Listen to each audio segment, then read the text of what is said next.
xildhibaanka laga soo doortay deegaanka Legdheera oo ka tirsan ismaamulka Gaarisa Maxamed Hire Gaarane ayaa ka hadlay dilal maalmihii la soo dhaafay ka dhacay qaybo ka mid ah deegaankaasi. Mr. Maxamed Hire ayaa sheegay in saddexdii maalmood ee la soo dhaafay ilaa iyo 3 qof siyaabo kala duwan loogu dilay deegaankaasi halka mid kalena lagu dhaawacay. Bismillah.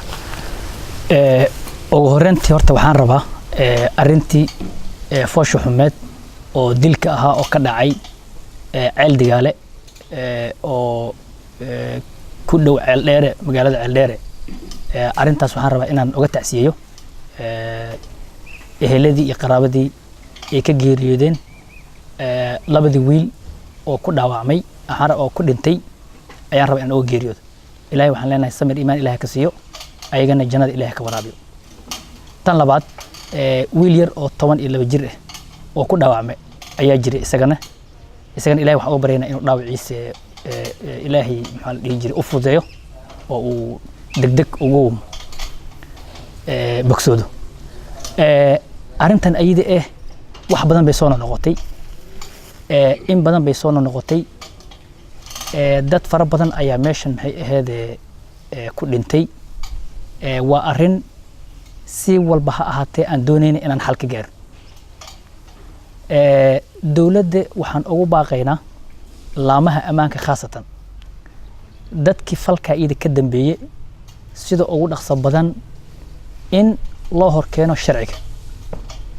maxaa yeelay dadkan la dilay dad dhib wada ma ahayn, dad maxaa la dhihi jiray dad kale wax u dhima ma ahayn, wiilal yar yar oo dhalinyaro ah 19 jir ahaayeen iyagoo xoolahoodii la jiro oo ammaan kula jiro ayaa dad dabley ah oo hubeysan oo meel ay ka imaadeen aan la garanaynin ayaa intay imaadeen ceelkii ay biyaha ka cabaayeen iyagoo joogaan xabad iskaga fureen. waad garan kartaa marka arinta ayada inay tahay gardarra, inay tahay arin aan xaq ahayn, arin laga xumaado, arin aan aqbali karin, arin aanan mar walba ha ahaatee aanan u dulqaadan karin arinta ayada way. waxaan rabaa marka reer Legdheera inaan ugu baaqo in ay sidii weligoodba ay nabad u ilaalin jireen ay nabad u ilaaliyaan. dad nabad jecel waaye, dad dadka kala dulma ma ahan, waa dad dulqaad badan. waxaan rabaa dulqaadkoodii iyo maxay ahaydee ammaankoodii iyo nabadii ay waqti walba ku dadaali jireen inay ku sii dadaalaan. dadka marka duuro ka socdaan oo dadka xoolo dhaqatada ee maalin walba dhibaateynayo oo dhib fara badan u keenayo waxaan doonaynaa dawladda inay xakamayso laamaha ammaanka. Kenya waxaan u maleynaa ciidan ku filan ama booliis ha ahaado ama qolo kale ha ahaatee ciidan ku filan Kenya way leedahay oo arrimahan ay xakamay.